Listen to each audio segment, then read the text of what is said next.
Crazy Dog Audio Theatre and Tin Pot Productions present Poet Laureate of the People's Republic of Cork. Selections from the poetry of Gerry Murphy, set to music and sound by Roger Gregg. Programme 3. The People's Republic of Melville, Terrace.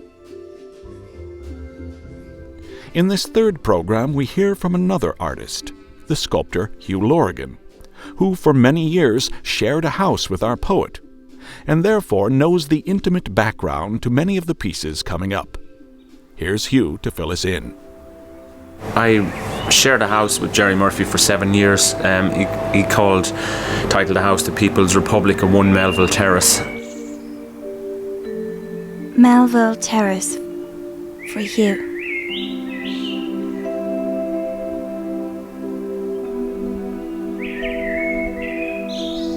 Who knows? 100 years from now, I may still be here.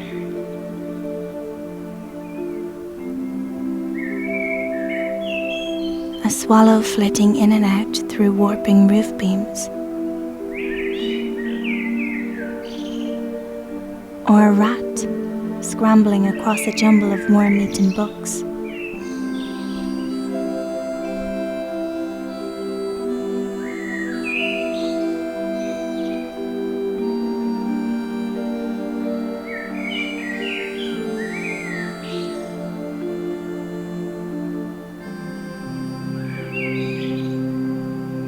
Unremittingly cheerful. It was a home for many artists in Cork in the 80s and 90s, and one thing I particularly remember about Gerry was he used to throw all his change into a gola bag, and at a certain stage he'd so much loose change in it he couldn't lift the bag, so he started throwing fistfuls of money out the window every day. And the front of our house was a terrace that was all gravel, and all the local kids would congregate and go through the gravel and compare how much money that they got, and they used to go, I got $250, the big guy's throwing it out again, he's up there throwing it out the window, and he was 3 floors up throwing out fistfuls of money.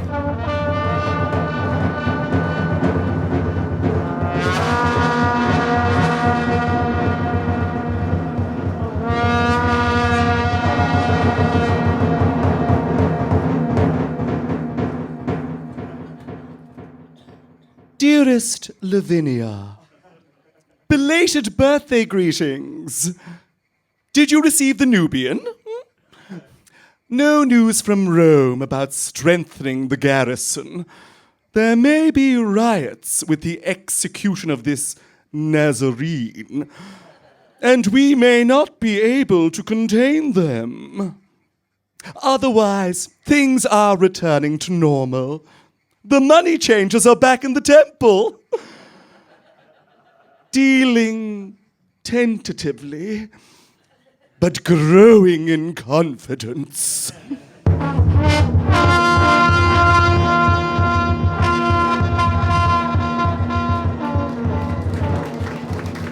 So eventually we convinced him, took 2 of us to carry the bag downtown, and he got hundreds of pounds, what was left in it, and he had a holiday. So that was Gerry's approach to money. It still is, as far as I know. For peace comes dropping slow. A girl passes on the footpath. A girl with a lovely brown speck in one of her blue, blue eyes. And you think the world will probably end sweetly after all. Or at least that the bomb will drop softly, like a cathedral.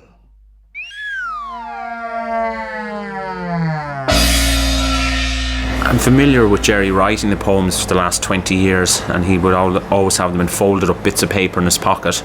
He would take them out and read them out to you, or give them, or he'd have women's initials on the bottom of the poems, and sometimes the initials would change over the years depending who was in favour. The acid test was when it came to print. Kissing Maura O'Keeffe.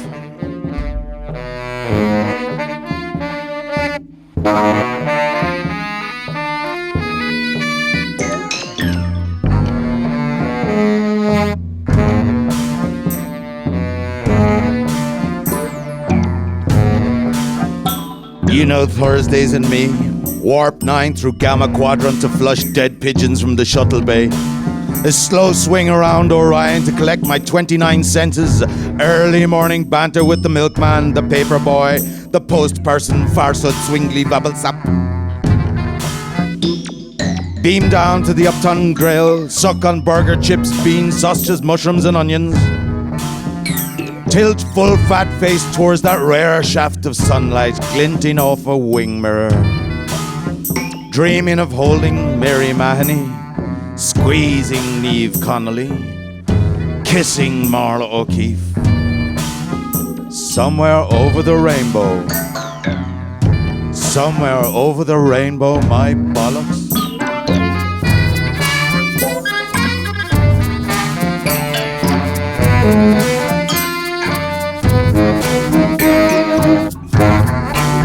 I can't remember what I was looking at so intently that particular day. Probably the cracks in the pavement, or those cute smears of dog shit which I'm convinced will eventually conform to some quasi-mystical pattern I have already laid down in my subconscious and lead to momentary, if ultimately meaningless, revelation. But that's another story. However, I was aware of that black scarf floating in and out of my peripheral vision, like a remnant of the last anarchist banner from the last burning barricade. But then I started looking at you. I mean, really looking at you. Head up straight between those beautiful blue eyes, only to see the enormous sullen bulk of myself looking back in grim stereo.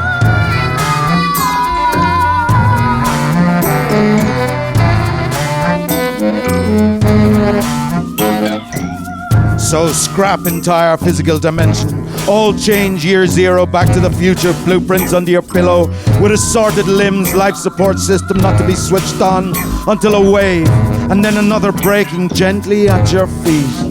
A scarf wound lightly about your neck, or the hall stands. This friendship developing, still without simple nourishment, will probably lose weight. No problem, I can go without holding you easy. Don't need so much as want. Can always hold myself. Kiss. Kiss. Want to see you though, whatever the arrangement. Holograms and tapes if you like. Hello?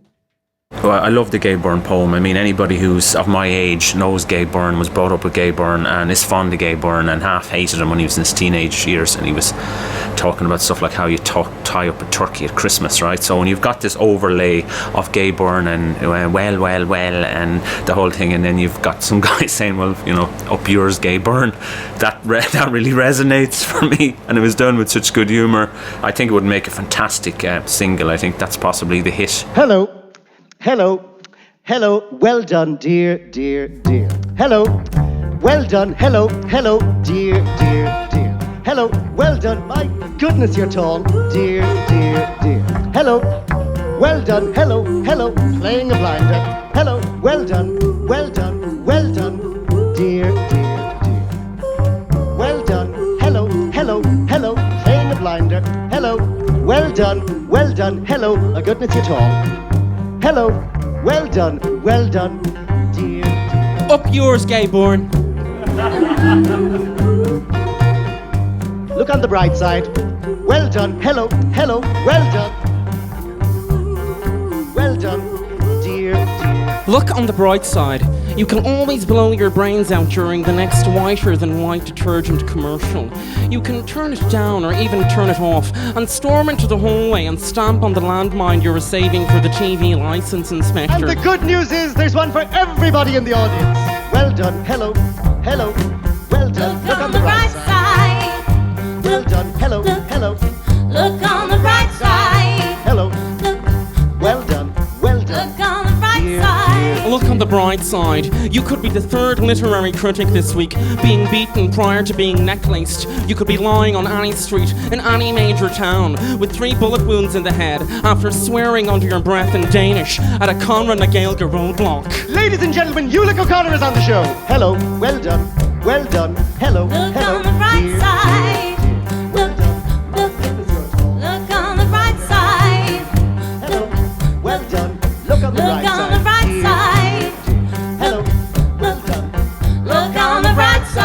on the bright side, any day now during the next 10 million years, the sun is due to expand to 70 times its present size before dwindling to the dimensions of an orange. And there's no point in phoning the county council, ladies and gentlemen. Dear, dear, dear. Hello. Well done. Well done. Laying a blinder. Hello. We may already have returned to the Crab Nebula by then, in the form of a super intelligent vapor. Pat Kenny will be filling in, folks. Hello. Well done. Hello. Hello.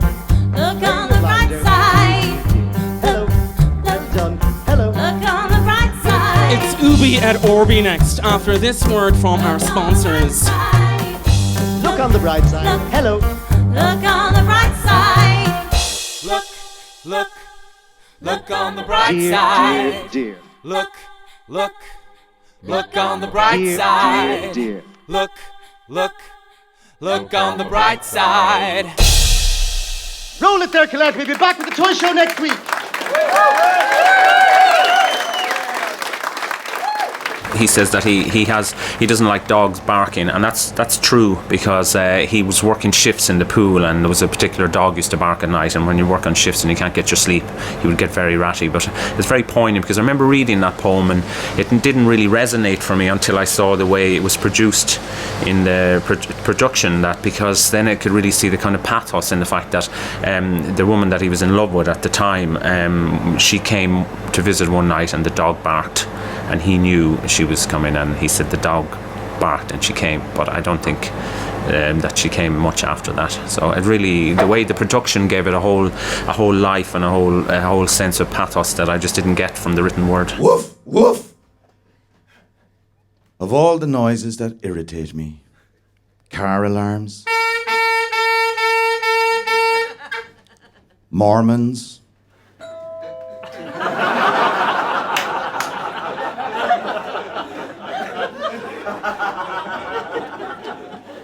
cages, 4 minutes, 33 seconds.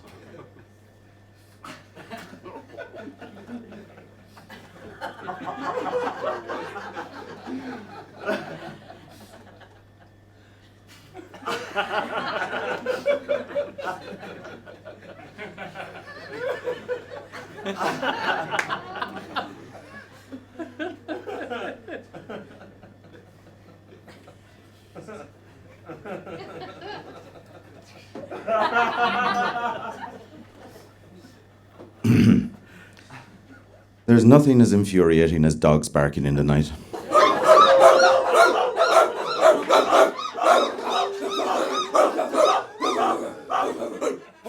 My sensitive ears are outraged by their incessant howling, though there is one mangy cur whose occasional yelp fills me with delicious anticipation, since he once barked at your unexpected arrival. Now, when I hear him, I think you might be coming. Or better still, I remember a time I waited for you, and you came. Gerry has everybody has a form of technique. I would think that one way that he would describe the parts of the woman that he's enamored with, and then he would use, like he might say, like cables, her thighs like cables and spanners, or seraphim and something. And when you read it, it's a little bit like, possibly a little bit like, oh, I like that bit and it reminds me of that, and it's tiny, it's a slight bit voyeuristic. But when it's actually interpreted in the way it was, where the lyrical aspect of it is sung by a woman, it's so poetic, really. Too lovely for words.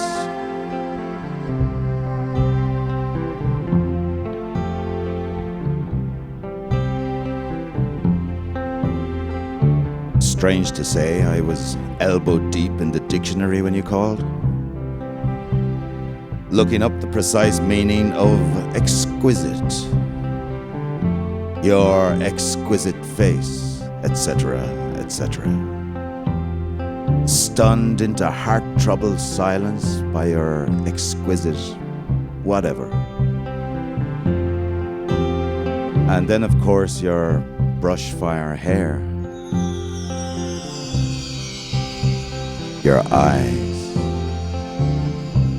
Of needles and candles, Your ear, of tremors and rumors, your nose, of lemon and cardamom, your mouth, of honey and infamy, your tongue, of nightmares and raving, your voice, of sudden tumultuous announcements in the wilderness.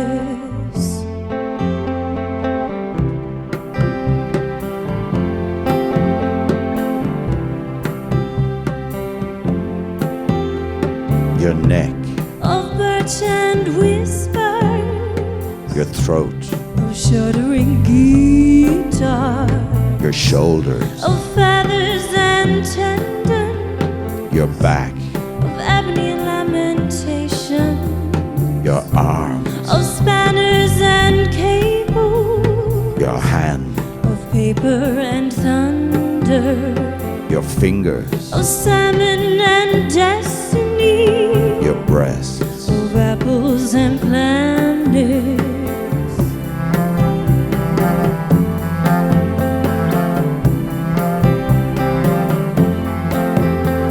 your belly, Of wheat and lightning, your buttocks, of your pure gold, your thighs, of hammers and demons, your vulva, of crevice and cleft, of fern-shaded rock pools, deep in the forest of burning afternoons, your legs, of seraph and antelope, your ankles, of poison desire, your feet, of distance and dreaming,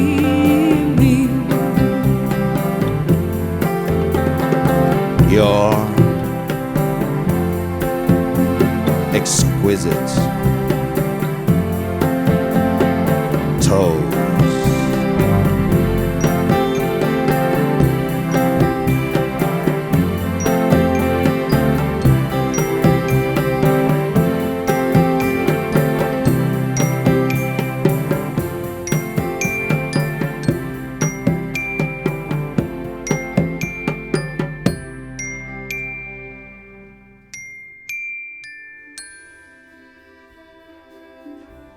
You have been listening to Programme 3 of a 5-part series presenting the Poet Laureate of the People's Republic of Cork, the poetry of Gerry Murphy set to music and sound by Roger Gregg. This has been a special programme from Crazy Dog Audio Theatre and Tin Pot Productions and features the voice and musical talents of Liam Heffernan, Morgan C. Jones, Charlie Murphy, David Farrell, Emer O'Grady and Roger Gregg, with guest appearances from Charlie Ruxton, Niamh Linehan, Miles Breen, David Murray and the Gaiety School of Acting. Music and soundscapes composed by Roger Gregg with contributions from the cast. The live show was recorded at the Everyman Palace Bar with sound engineer Mark McGrath, stage director and audio producer Roger Gregg, executive producer Daryl Moorhouse. Special thanks to the Everyman Palace Theatre, Daedalus Press, Courtyard Studio, UCC Campus Radio and to Conal Creedon, HUGH LORIGAN, Mick Hannigan, Pat Cotter and Tony Sheehan. This programme is made possible by grants from the Arts Council of Ireland and by the BCI's Sound and Vision Broadcasting Scheme. Find out more about Gerry Murphy, his books, the CD, the YouTube videos and the live show by visiting us at tin.pot.com and crazydogaudiotheatre.com.